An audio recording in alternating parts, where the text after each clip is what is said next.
Another day, another basketball stories na naman ang pagkukwentuhan natin. At ngayon nga ay pag-uusapan natin ang balitang napakadominante nga po ngayon ng San Antonio Spurs at ang balitang gugulatin nga na po ng Los Angeles Lakers, ang NBA. Dinomina ulit nga po ng San Antonio Spurs ang Golden State Warriors sa kanilang game kahapon sa paunguna ni Victor Wembanyama na nagtala dito ng 41 points sa kanyang 16 out of 22 shooting sa field goal. Naging easy game lang naman nga po ito para sa koponan ng Spurs na siya nagpaangat sa kanilang record sa 58 wins at 18 losses bilang ika-second seed sa standings ng West.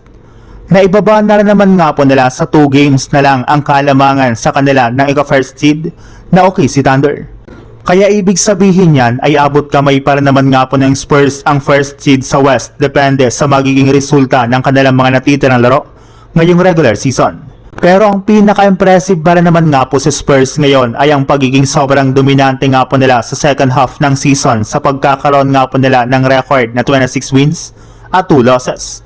2 beses lang naman nga po silang natalo na isang magandang senyales na mukhang magiging unstoppable pa rin ang Spurs pagdating ng playoffs. Sa ibang balita naman, bago pa man nga po sumabak ang Lakers sa kanilang game mamaya laban sa OKC Thunder, ay inanunsyo na nga po na hindi na naman dito maglalaro ang kanilang best defender na si Marcus Smart dahil sa pagkakaroon pa rin nga po nito ng injury. At dahil nga po sa pangyayaring iyan ay wala na nga pong ibang pagpipilian ng Lakers kundi gumawa ng plan B. Well, alam naman nga po ninyo na si Marcus Smart nga po sana ang itatapat nila kay Shai Gilgeous-Alexander sa kanilang magiging bakbakan since napatunayan na nga po nito na kaya nga po niyang i-shutdown o pabagalin man lang ang best player ng kanilang mga kalaban.